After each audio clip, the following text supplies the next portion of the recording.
ఏలినాటి శని ఎప్పుడూ దూషించకూడదు. మీరు ఆయన్ని నమస్కారం చేసి ప్రార్థన చేస్తే ఆయన దాన్ని ఇంకొకలా మారుస్తాడు. ప్రతిరోజు తిరగవలసిన దాన్ని గుడి చుట్టూ తిరగడంగా మారుస్తాడు భక్తి ఇచ్చి. కాబట్టి ఇప్పుడు శాపానుగ్రహం ఎందుకు ఇస్తారు? మార్పు తీసుకురావడం కోసం ఇస్తారు. వెంటనే తనకు అర్థమైంది, అయ్య బాబోయ్ ఇలా ఉండడమా. పడ్డాడు మహర్షి కాళ్ళ మీద. ఇప్పుడు పడన్నాడు, ఇప్పుడు నాకు ఈ శాప విమోచనం అని అడిగాడు. అయితే మారావు కదా, ఇప్పుడే అన్నారు అనుకోండి, ఆ బుద్ధి మళ్ళీ మారిపోతుంది. అందులో ఆ బాధ ఏమిటో తెలియాలి.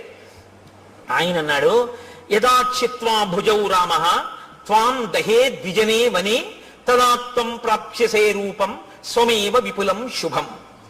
నీవు అరణ్యంలో పడి ఉండి ప్రాణుల్ని తింటుంటే ఒకానొకప్పుడు రామచంద్రమూర్తి అరణ్యంలోకి వచ్చి నీ భుజములను తెగనరుకుతారు. ఆ తెగనరికి అరణ్యంలో నిన్ను కాల్చేస్తారు. ఎందుకంటే ఆ ప్రాణి అలా